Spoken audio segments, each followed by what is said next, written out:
I just Mhm. don't like TikTok. To be fair, I don't know that you sound like old man Bill Petrie. I just think you are Yeah. old man Bill Petrie.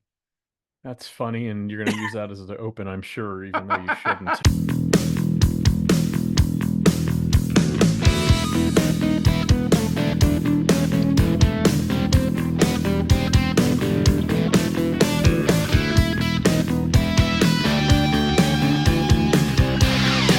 That's right. Promo up front, money in the pick, the mullet, a full podcast. I got my first real six string, Nice. bought it at the 5 and dime, played it till my fingers bled.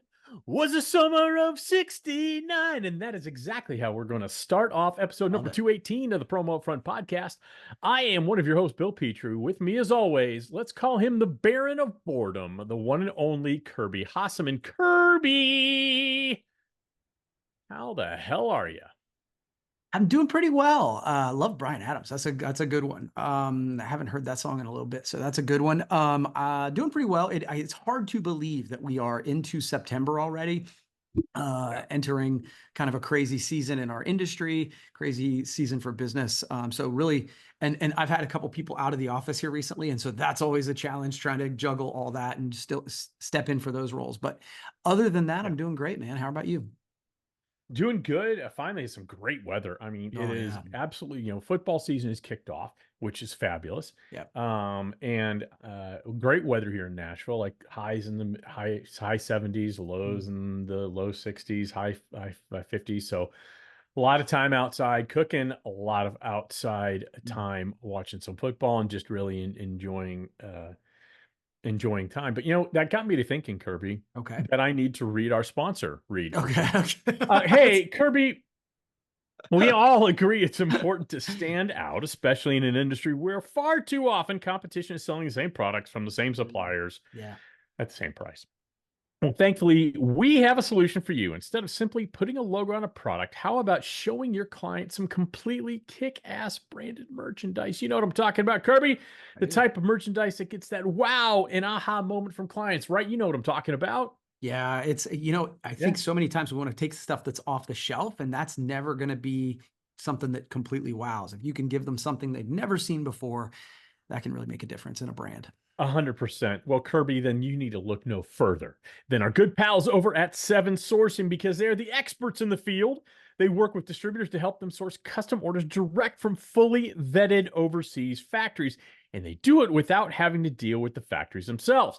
Seven Sourcing has a very strong pedigree when it comes to navigating direct custom merchandise sourcing, as our team has over a quarter of a century of successful importing experience. Now, for those of you who aren't mathletes, that's 25 years. Wow. Okay. Even better, they work directly with each distributor on brand strategy, product development, product sourcing, order management, quality control, compliance, and logistics. Can barely get that out. They do so much. In other words, Kirby, they completely demystify direct custom sourcing. And while they source merchandise at the lowest possible cost, they will absolutely never, ever, ever sacrifice safety or quality to meet price points.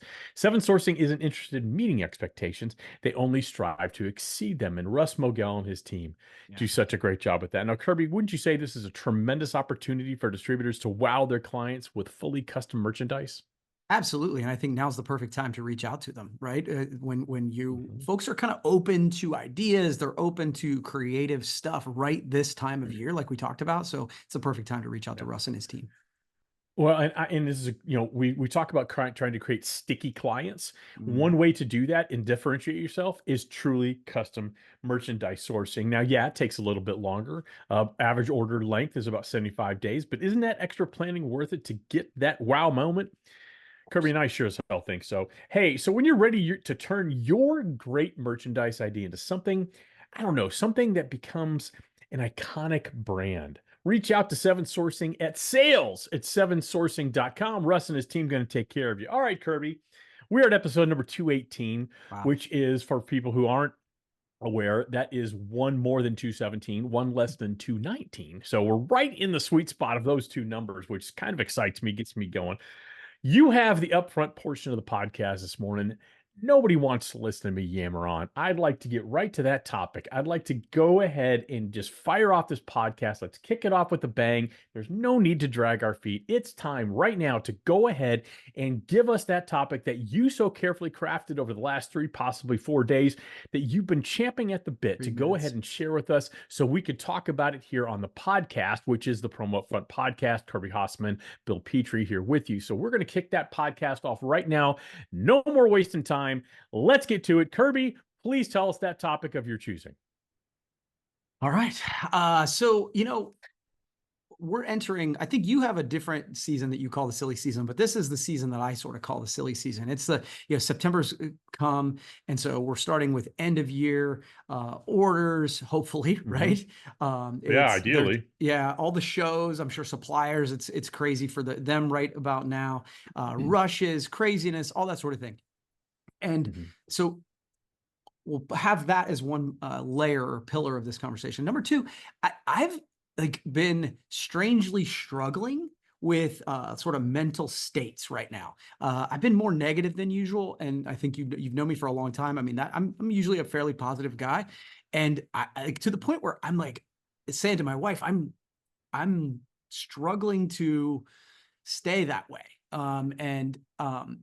I think when you combine the craziness that we're about to go into with the election season and all the whatever the reasons are, there's going to be some folks who are struggling with mental health stuff.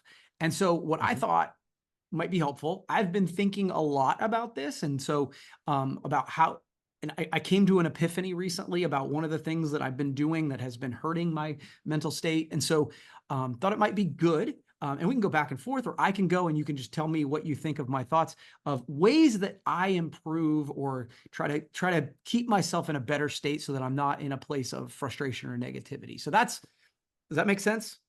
Yeah, absolutely. You basically ways to keep a positive, healthy outlook towards life. Yeah, during If I a may tough time. crystallize your thoughts into words. I love it. I love it. So Fire away. I'll give you the first one. And this was Yeah. the epiphany I came to. I have to stop complaining. I didn't even one of the things that's insidious about complaining is I didn't realize I was doing it. You know what I mean? I think that both of you and I both have good sense of humors. Mine tends to skew when I'm making jokes. They tend to be more caustic in nature. And so it takes a negative tone to make a joke kind of thing. And I think it started with me trying to do that. And it got to a place where my brain was constantly looking for things to bitch about. And I think it was a big piece of putting me in a mood where I just was not happy about it. And so my big takeaway is to at least try to get my arms around complaining so that I don't create that mental loop where I'm doing it all the time.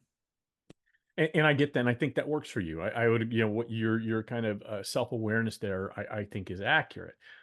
I complain because I sometimes need to get that off my chest. If I don't get it out there and just get it off my chest, it will eat at me.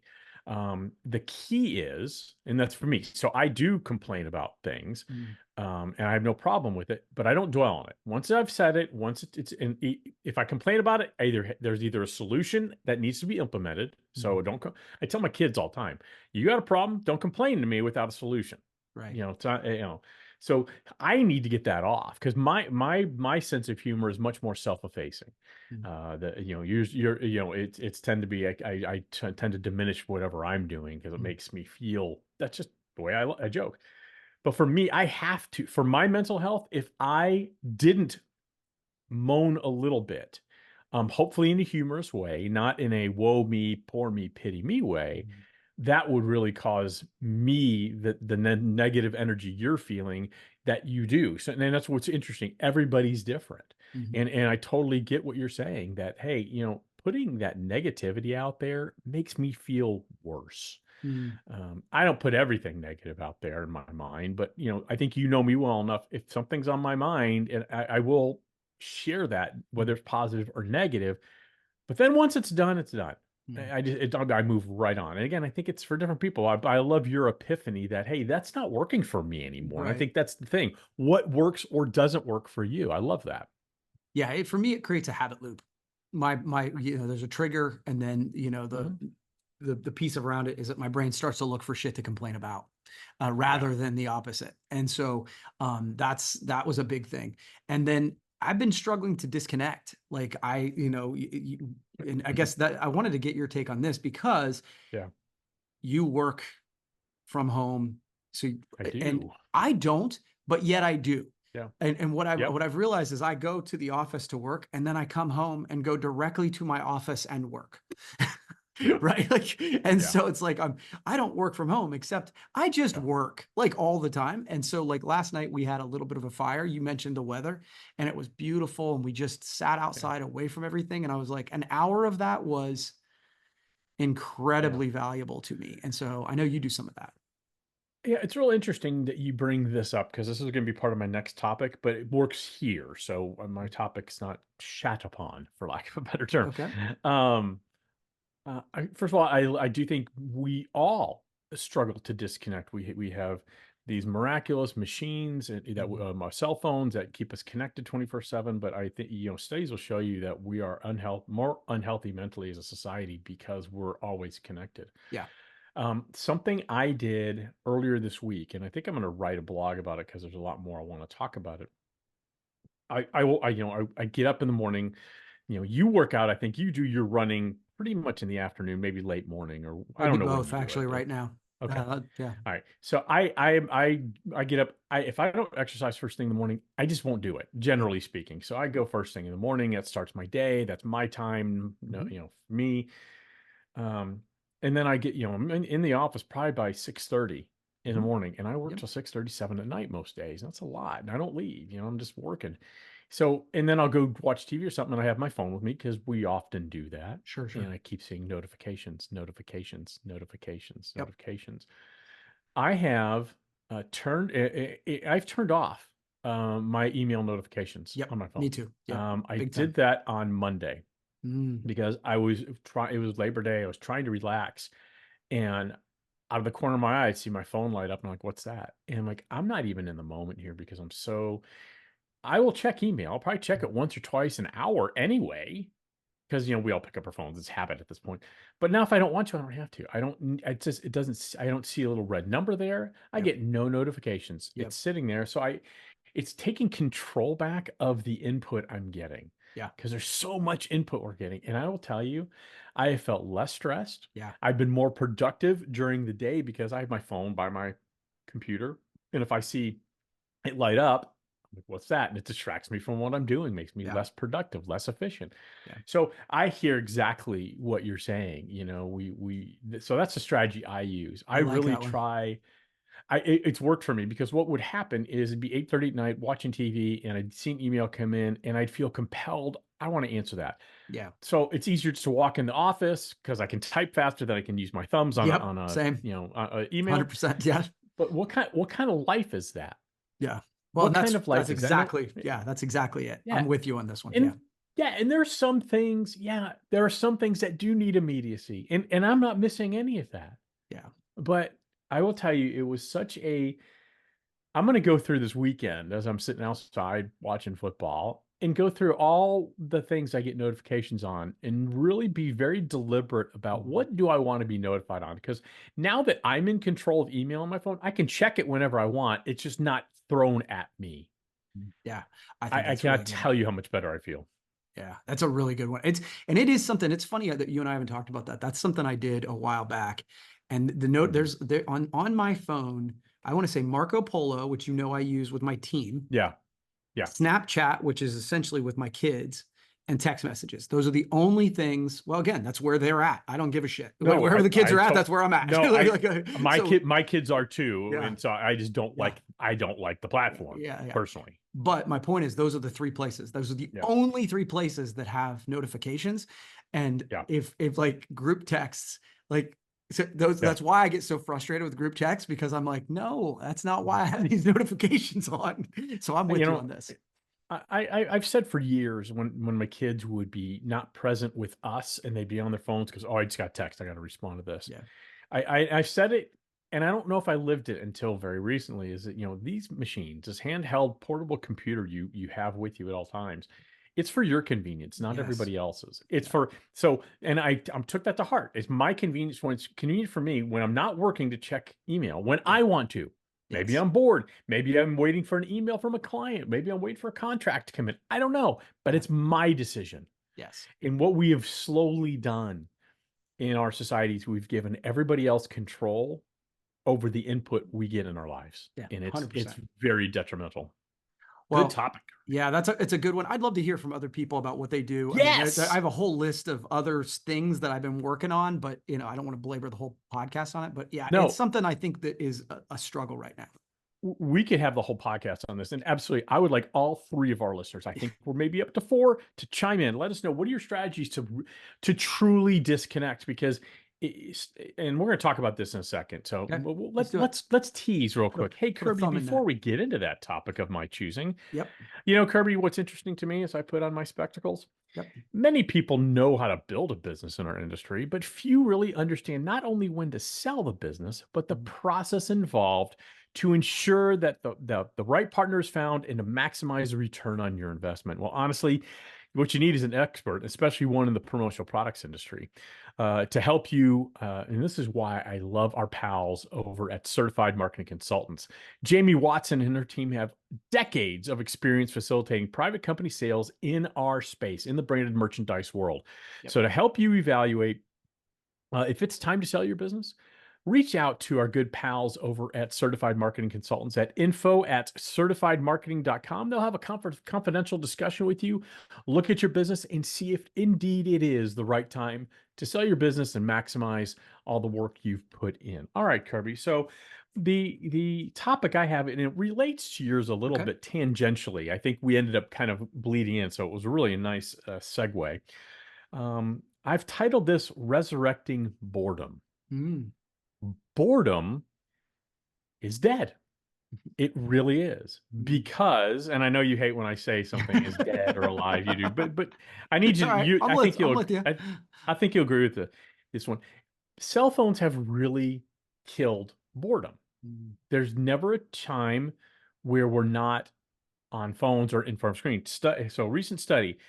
Average person spends 11 hours and 6 minutes a day in front of a screen. Yeah. Okay. Yeah, I believe that. So, and I think what happens is exactly what we were talking about before. We've almost hit a crisis level of mental fatigue. We Yeah. become more impatient. We become more distracted. We become more picky. We complain a lot more, right? Because we have this mindless scrolling. I mean, think about when you were, we used to go to the dentist's office or doctor's office. They'd have Highlights magazine or something like that. But a lot of times you just kind of sit there alone in your thoughts. And we don't have time to, we don't do that very often anymore because music's always on, background TV's on. If the second you're bored, it's easy to pick up your little piece of candy here and feed yourself. So I kind of started doing a deep dive in this, and I wanted to talk to you about, first of all, do you agree that maybe boredom's dead? That's a little bit of a clickbait, but boredom boredom doesn't exist if you don't want it to exist. You have to be intentional to be bored these days. Yeah, no, I buy that. It actually, real quick, I heard a comedian. I don't remember his name. If I would, I would tell you. But I was watching it, and he said, in our generation, he's about the same age as you and I. He said, Yeah. there was never a term mindfulness because Right. we didn't have a phone. So you're waiting Yeah. on a bus, mindfulness. If you were waiting Yeah. at the dentist, mindfulness, because you didn't have something to fill that time all of the time. And I thought that was actually pretty insightful. Well, and think about it. If someone has 3 minutes, even just going to the bathroom, they're going to be on TikTok. They're going to be scrolling on Facebook. I mean, it really, we don't have those boredom moments. And I say this in some of the talks I give. This is why a lot of the times your best creativity, your best ideas come to you the moment you're going to sleep or when you're in the shower, when you don't have all the input, when your brain is 100%. when your brain's bored, when you're bored, your brain has to create strategies to unbore you. And we don't allow the brain to do that. We have a phone to do that. So, so I went down a little bit of a rabbit hole. Boredom helps develop creativity with new ideas, solutions, and perspectives. I think we agree with that. I want to see, I'm going to run through these. I want to see if there's any you disagree with, and then I want to talk about some strategies, how we can reintroduce boredom a little bit. Self-awareness. I think boredom helps you figure out what you do and what you don't enjoy. Yeah. Gives you time to be introspective, for sure. Yeah. Mental restoration gives your brain a chance to recharge and rest. Our brains are going all the flipping time. Yeah. Mine is, I know that. Well, again, like I So said we last talked- night, sat at the fire and it was like that hour was the best hour of the last month for me. It was great. You know, people, one of the reasons I love cooking and I love the tinkering type of cooking I do, it's a totally different brain I Yeah. use, totally different Yeah. part of my brain. I love it. And then the last one is improved mental health, which is mindfulness. You know, does reduce stress and the feelings of overwhelm. And I want to talk about some strategies. How do we do that? And one of the strategies I do is exactly what we talked about before. I've Yeah. turned off notifications for Huge. things when I'm not working. Do you want my other strategies? Yeah, Or please. do you want to? Go ahead. My other one is work in silence, especially the important stuff. I love music. I've got the giant album wall behind me. I think people know that I'm a huge music fan. I don't listen to much when I'm working. I like the silence. If I have background noise, it's like white noise, like an airplane engine where it's just that, bzzz, just very just in the background. That helps me. And then I've really been working hard on for 20 to 25 minutes a day, somewhere around lunch. It's not meditation. That would be rude in the face of people who actually meditate. Right. But I close my eyes and just let my mind go. Yeah. And sometimes it goes to work. Sometimes it goes to things my kids are doing. Sometimes it goes to, health issues my family members might be facing, so on and so forth. But I allow that time, and I always get up from that feeling refreshed. Number Yeah. one, because I haven't nothing's coming in except for what's already in here in my Yeah. brain, and I always come up with something creative, whether it's an idea for a client, whether it's something for me, whether it's something for maybe my kids are struggling with something or something. That has been very helpful for me to, again, I'm intentionally creating boredom in my life so Yeah. that I can re-engage parts of my brain I think are slightly being atrophied. And I wanted to get your thoughts on that. Yeah, I agree with every single thing you just said. Meditation is a piece of when I'm doing this right. That is a piece that it is. I cannot remember where I heard this, but it said that men, and this was specific. They had both men and women, and both men and women were in the affirmative of this, but Yep. men were higher on the percentage. I want to say 75% of men, when given the choice between 15 minutes of their own thoughts, silence, Mhm. and an Mhm. electric shock, Yeah. 75% of men said they took the electric shock. Like Really? that is Crazy. cuckoo That's time crazy. to me, right? Like that Yeah. is crazy. And it's like we're so uncomfortable with the idea of allowing for that. It's like by doing it, you're separating yourself because that's when the creative stuff happens. Absolutely. I remember when I was a kid, again, didn't have cell phones, didn't have a lot of these things. And again, it's fine. We Yeah. hopefully will adjust and all that thing. But I remember I knew several people, and they probably were on some level ADHD or something like that, undiagnosed back then. Yeah. But would have friends, we'd look at someone and go, man, they need a 3-ring circus at all times just to be entertained. Yeah. And I never did. I'm very comfortable in silence. I'm very comfortable by myself and all that. And it's just very interesting. We again, it's the law of unintended consequences, right? Sure. I mean, we're more connected than ever, but I think, there's probably more negative to social media than positive. I mean, quite honestly, for a mental health especially perspective, for sure. for And mental health. That's what I'm talking um, about. Yeah. My final thought is just like when we exercise, you and I both exercise Yeah. in the morning, whatever. And so like I do have podcasts and books that I do try to push some positive into my brain. But what I've taken to doing is listening to whatever that is for about half, right? For about half of the run, kind of to get me going, get me started, I'll listen to a podcast or something that kind of gets me going. And then about halfway through, I just hit stop. And I have Yep. my noise canceling headphones and I'm alone with my thoughts for 15 to 20 minutes. Mhm. And so that's another place I do that. And I do cherish that time because if you've been seeing like the videos and stuff I'm creating for after the runs, that's where that comes from, is because there's Yeah. nothing else in my brain and I have the ability to think creatively. And I do the same thing. So I do I do kind of a half walk, half run, probably Mhm. more walk than run, but that's okay. I don't like Yeah. running. Yeah. But that's what I do. And I have it. I don't really listen to much. I have it blank. And I think it's because I spent so many years when I was in high school and before that swimming. Mm. Didn't have any input. You talk about Yeah. being alone with your thoughts. And I Yeah, was a that's a great distance point. swimmer. I think just by proxy, by that was the sport I participated in. There was never loud noise. There was never coaches in my ear. There was nothing. It Great was point. just all you hear is the rhythmic splashing of the water as I went, and I do find that silence. I don't want to say comforting. That's probably a bit of a stretch, but I welcome it at times because again, it does engage the brain. So, I think you would agree. Boredom probably is dead. You have to be intentional about reintroducing it, wouldn't you say? Wouldn't you say I was right, Kirby? Wouldn't you say I was correct, I Kirby? struggle with the idea of boredom Excellent. being dead. Thank you, Kirby. Do you have another topic for us? Yeah, I do. Sweet. Thank you for agreeing with me this on behalf is- of all of our listeners. This will be a fun public service announcement. So Yeah. don't know if you saw this, but JP Morgan Chase is calling, essentially issuing something that says, hey, it's a scam.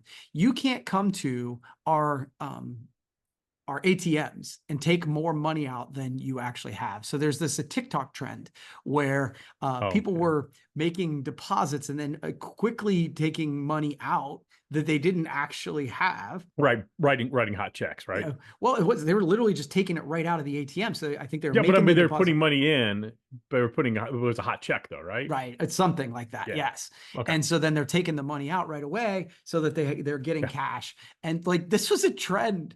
And so I like, this is just funny to me. Number two, the PSA is simple. Like, you can't go to a bank without a Mhm. mask and take money that's not yours under your own account and not get caught. Yeah. So, Yeah. It's for those people who just needed that as reinforcement, I want to make sure that the Promo Upfront podcast is providing that value. Well, you have certainly provided a public service. That is, I don't think there's any question about that. I honestly, there's no question that you have absolutely just educated an entire group of people. It's hilarious no to me joking that this aside, needs here's- explained. This is one of those things, and probably why I can't. One of the reasons I say I don't like Snapchat. I just don't use it. That's probably a more accurate. I hate TikTok. I absolutely hate it. I hate it for so many reasons. Not that I'm not going to get on, but for this specific purpose, here's why I don't like it. We all did dumb things as kids. We all were just jackassery, especially if you're a boy. I mean, we can all sit back and think, I'm lucky to be alive because I was a complete idiot when I was a kid. Yeah. TikTok seems to create these weird trends of eating cinnamon, all these weird things, robbing a bank, basically writing a check with funds you don't have and immediately withdrawing the money, therefore creating an overdraft, and you're going to get caught because you're on camera. I mean, you're right. I mean, just the complete stupidity is off the charts, but it becomes a trend because I need clicks. I need people to see what I'm doing. Would this happen virally without TikTok? I don't think so. Again, and this isn't to say, look, that doesn't mean anybody ever uses TikTok uses it irresponsibly. This is one of the reasons I just don't like it. And I know I sound like, old man Petrie, get off my lawn. Because I like a lot of the content I consume. It's the same content on Instagram, and a lot of them are created on TikTok. I just don't like TikTok. To be fair, I don't know that you sound like old man Bill Petrie. I just think you are Yeah. old man Bill Petrie. That's funny, and you're going to use that as the open, I'm sure, even though you shouldn't. All right, Kirby. So we talked about how football is back. I think we're all excited about that. Now, for those of you who've listened to this podcast for years, generally, Kirby and I will go back and forth. We'll pick games, donate some money to the Promotional Products Education Foundation. We're not going to do that this year. We like to keep things fresh, shake things up a little bit. So, real quick PSA: if you'd like to donate to the Promotional Products Education Foundation, and you're not unfamiliar with it, real quick, Promotional Products Education Foundation, or PPEF, is a kind of adjacent to PPAI, and it is a not-for-profit that provides scholarship opportunities for the children of promotional products professionals. And it is open to people going to colleges and universities, also open to people attending trade schools, which is a big thing and very important. Most of it is needs-based. There is merit-based as well. So it only works, though, because you donate money. So if you would please visit ppef.us, you can see how you can donate and become part of really helping strengthen the industry and strengthening our society. But the key form, I think, is football. So we like football. You like Yes. football, Kirby. I like the football. We do. Um, and we like to eat during football. It's kind of a fun thing. You have Mhm. some food and all that. So I'm going to give you 5 foods, and I just want you to blind rank them. So Okay. I'm going to give you like a food. You tell me, well, that's number 3 on the list, or Okay, number, okay. do you understand what I'm saying? So I'm I'm gonna going to try, yeah. blind rank them. So let's start with chicken wings. Where do you rank chicken wings while you're watching football? 1 to 5. I'm going to write these down. I'm gonna go 3 on chicken wings. Okay, 3. Okay. Okay, mozzarella sticks. Ooh, I do like mozzarella sticks. It's hard because I don't know what's coming, right? So I'll go. That's the point. trick. Yeah, that's the point, right? I'm Yeah. gonna go 2 on mozzarella sticks. I kind of Okay. like mozzarella sticks. All right, pizza Oh, pie. Yeah, that's number 1. Yeah, That's number 1. That's number pizza, 1, okay. Pizza's my favorite. I love pizza. okay. Nachos. Yeah, I'll go 4 on nachos for sure. Okay, and then the 5th one, I guess is by default number 5 is veggie platter. Oh, I killed this. I was so afraid you were gonna be like burgers or something because No, that would be no. pretty high on the list. But No, veggies 5, exactly right. So, and if by killing it you mean you totally screwed it up, Oh, correct. So oh, here's the correct totally. ranking, I Kirby. totally did great on that. Here's the correct ranking. Chicken wings, number 1. Easy. Yeah, see, number 1. I don't love chicken wings, so that's actually that's Okay. number- Second, sliders, little burger sliders. You didn't was not one. have that. You didn't have That's that not on my list? problem.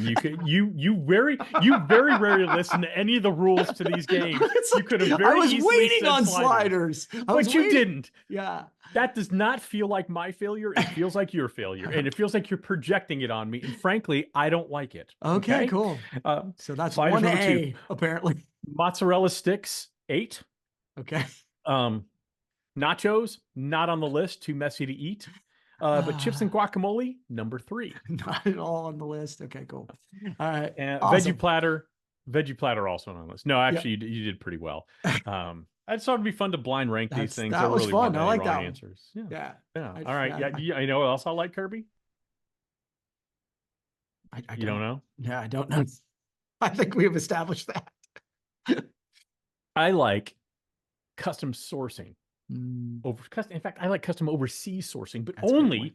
when it's been done by our good friends over at 7 Sourcing. Russ Yeah. Mogel and his group. They work directly with each distributor on brand strategy, product development, product sourcing, order management, quality control, compliance, and logistics. They just completely demystify custom overseas sourcing.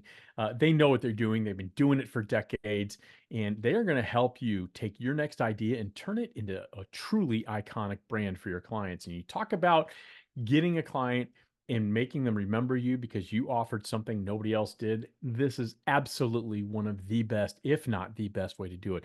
So head over to 7sourcing.com, reach out to them at sales@7sourcing.com. You're not going to be sorry you did. Now, Kirby, if you excuse me, I'm going to go have a slider for breakfast. You should. It sounds delicious. That's right.